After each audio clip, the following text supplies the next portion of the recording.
Hey everybody, it's Ron from Pick Dawgz, and this is Ron's Bank Shop Breakdown. We're going to go over 5 college basketball games for Monday, Martin Luther King Jr. Day, 2023. Now, if you like what you see, make sure to give this video a big thumbs up and subscribe to our channel. Don't forget to put your college basketball picks in the comments section below. And if you're looking for my best bet, you can always find those at the premium picks tab at pickdawgz.com. Alrighty, let's get into it. Here are the games for Monday in college basketball.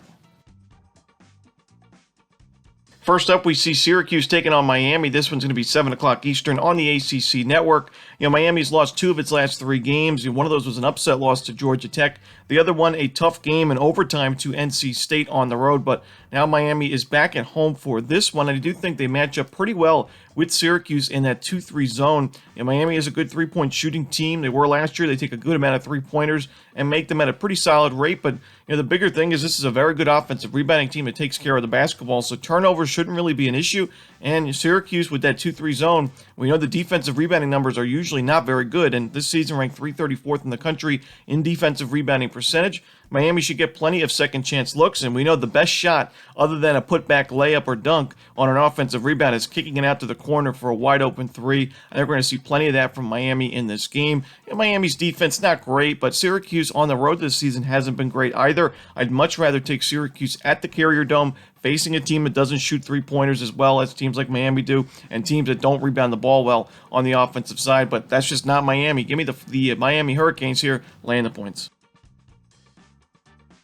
Next up, we go to the Ivy League as Brown takes on Yale. This one's going to be a 5 o'clock Eastern start time on ESPN+.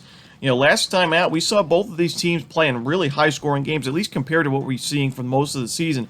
Brown only played in a 72-70 final score, but when you look at Brown's schedule this season, they play in usually a lot more low-scoring games, 59-51, 59-58, 65-51. These are a lot of low-scoring games for Brown because their defense has been great, but the offense is ranked 303 in the country in adjusted offensive efficiency. On the other end, Yale played in a game 94-82 last time out, a very high-scoring game, even though Yale's defense is top 100 in efficiency, and that was because Cornell just went crazy from 3 in that game, 13 of 27, 48% from the perimeter, and they were also 31 of 34 from the free throw line, 91.2%. Brown is just not that type of team. I do think Brown's offense is underrated, but this is still not a team we're going to be able to expect to shoot that well. I mean, they are dead last in the country in free throw percentage as a team, shooting 58.1% as a team. So, both of these teams are good defensively. Both of these teams are really good in the defensive glass. So there shouldn't be too many easy second chance looks and put back layups and dunks because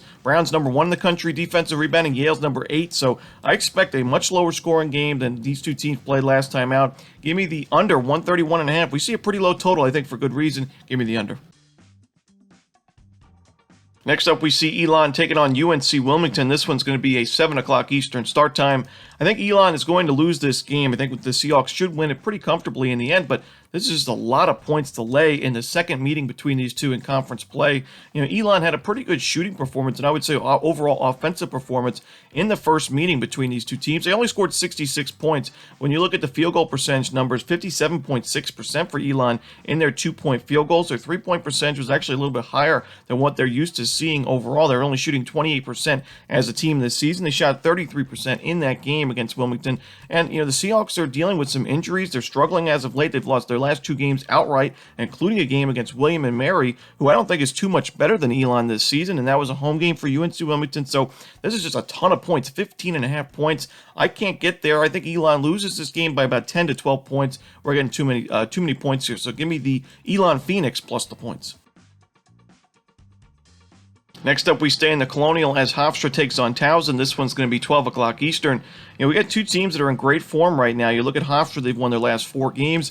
Towson's won 3 of their last 4, but two teams kind of playing different styles of basketball. Hofstra is 81st in the country in adjusted offensive efficiency, very good shooting team, and they're scoring plenty of points. In their last 3 wins, at least 75 points in each of those games.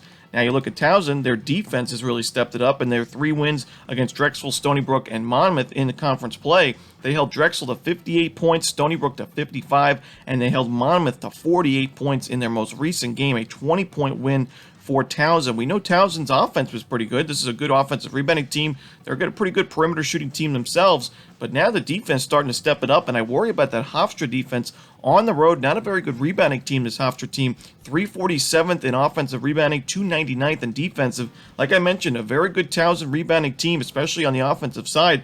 Even if Towson's not having a great shooting performance, they can get plenty of second chance looks. Their defense is in great form, playing its best basketball of the season. They're at home. We're only laying 1.5 points if you take the spread. I say just take the money line. The price is not too shabby, so give me Towson here on the money line. Next up, we see a SWAC game between Alabama State and Alabama A&M. This one's going to be 4:30 Eastern. Two teams that are 2-2 right now in SWAC play, and two teams that play tough non-conference schedules. Alabama State, though, has to have the advantage in that department as they played the 16th toughest non-conference schedule this season in Division I hoops.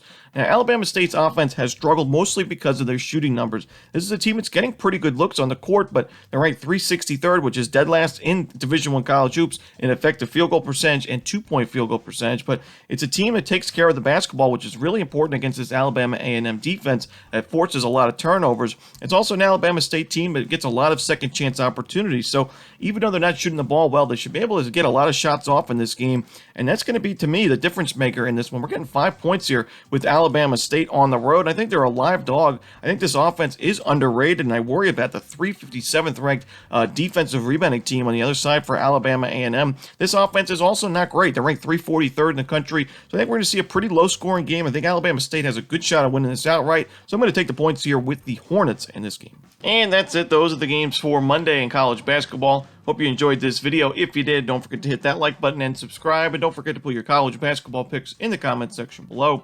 Again, if you're looking for my best bets, you can find those at Pick Dawgz Premium. As always, this is Ron Romanelli. Good luck.